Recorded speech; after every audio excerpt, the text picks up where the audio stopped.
Fed Chairman Ben Bernanke delivered the first of 4 lectures today at George Washington University. This is strange.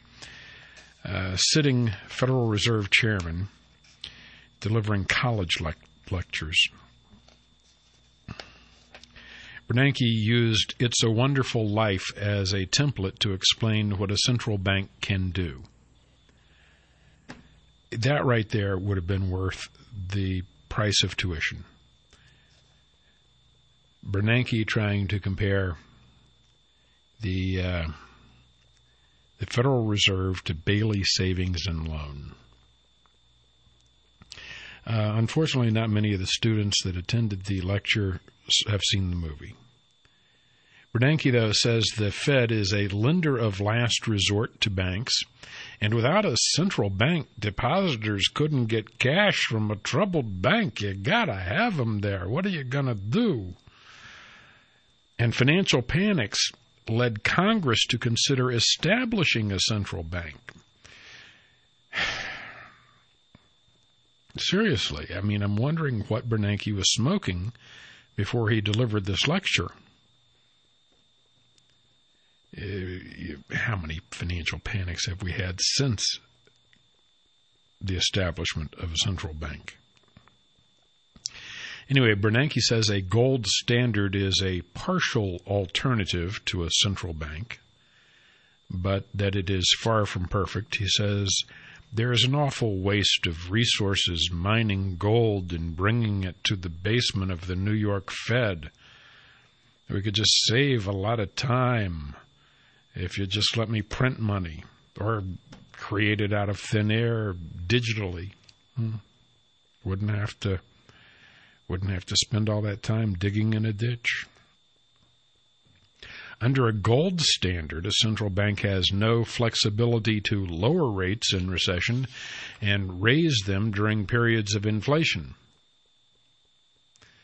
And apparently none of the students were willing to ask if that was the point of the gold standard. Anyway, Bernanke says other problems with gold standard is that it was subject to speculative attack and forced countries on a gold standard to maintain a fixed exchange rate that transmitted bad policies in one country to another.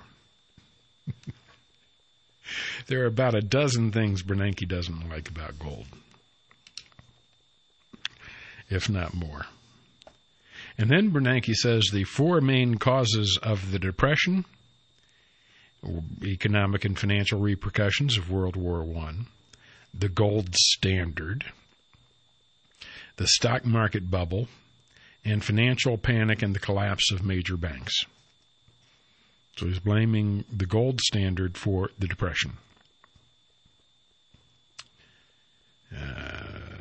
No, he didn't include the central bank in there.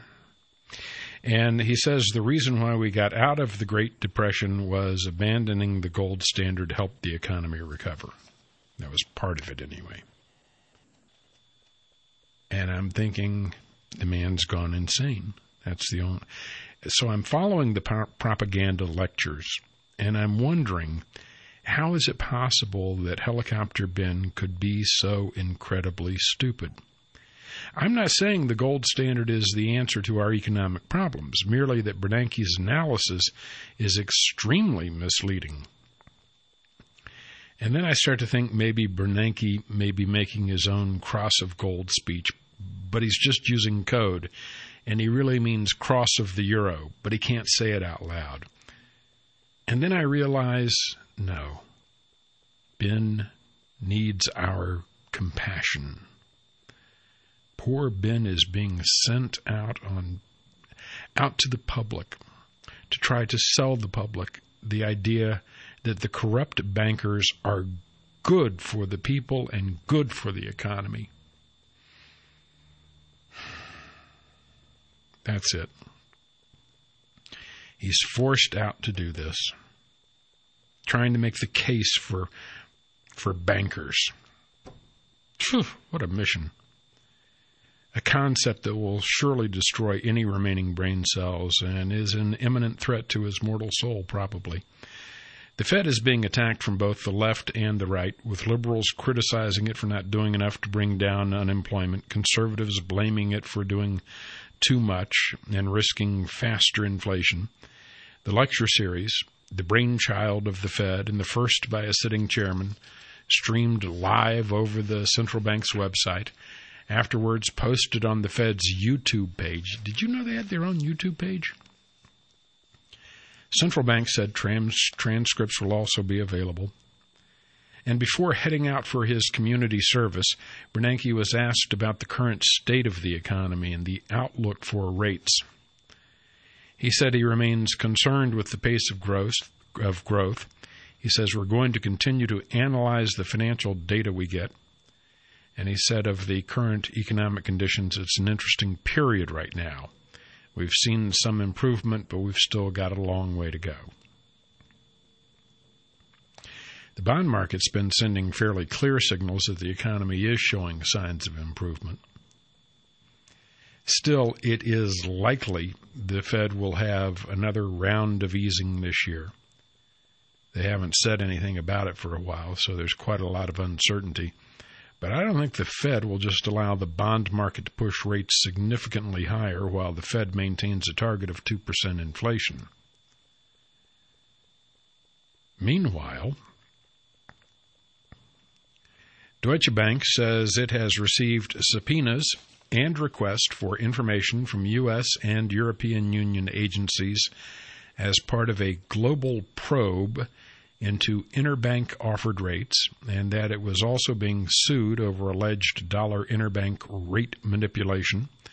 The request came from entities including the U.S. Department of Justice, the Securities and Exchange Commission, the Commodity Futures Trading Commission, and the European Commission.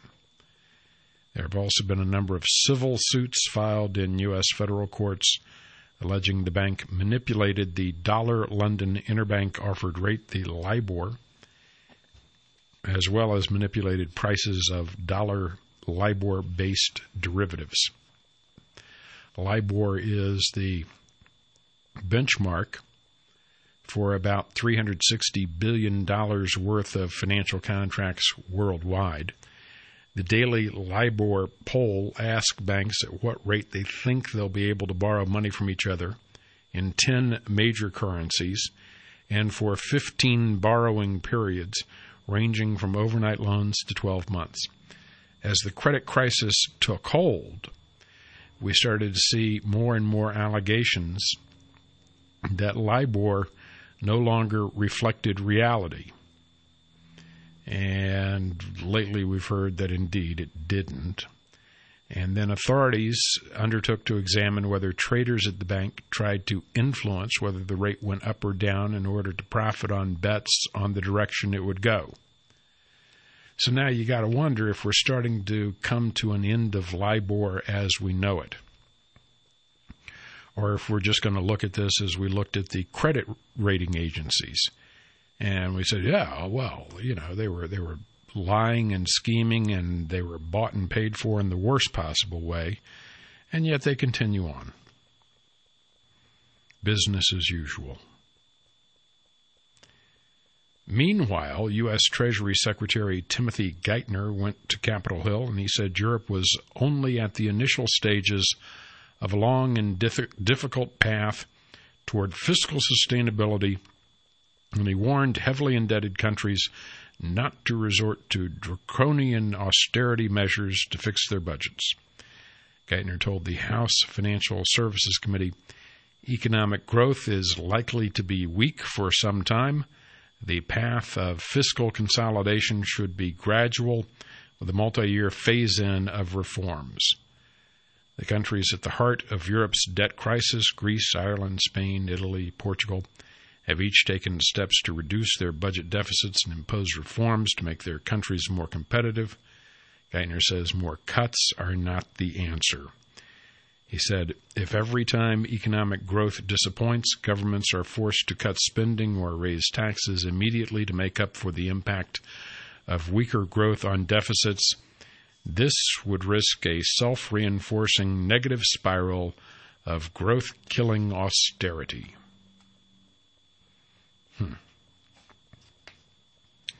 And I thought that's what the Fed did. Well, kind of. I mean, they just go up and down from one crisis to another.